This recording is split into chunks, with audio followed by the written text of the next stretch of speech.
Do you want to evaluate the definite integral from 3 to 3 of f of x dx? And we're given the graph of y equals f of x and the area between f of x and the x-axis over different intervals.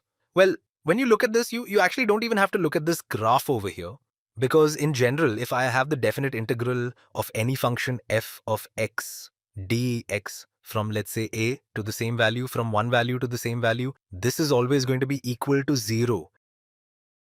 We're going from 3 to 3. We could be going from negative pi to negative pi. It's always going to be 0. One way to think about it, we're starting and stopping here at 3, so we're not capturing any area. Let's do another one.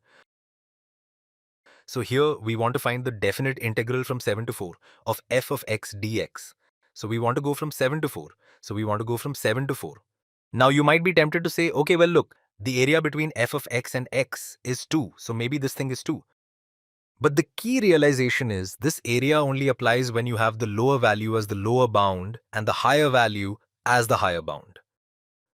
So the integral from 4 to 7 of f of x dx, this thing is equal to 2.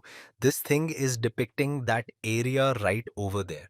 So what about this where we've switched it? Instead of going from 4 to 7, we're going from 7 to 4. Well, the key realization is if you switch the bounds, this is a key definite integral property that's going to give you the negative value. So this is going to be equal to the negative of the integral from 4 to 7 of f of x dx.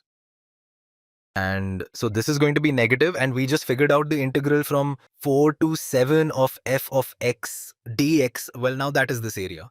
F of x is above the x-axis. It's a positive area. So it is going to be, so this thing right over here is going to evaluate to positive 2. But we have that negative out front.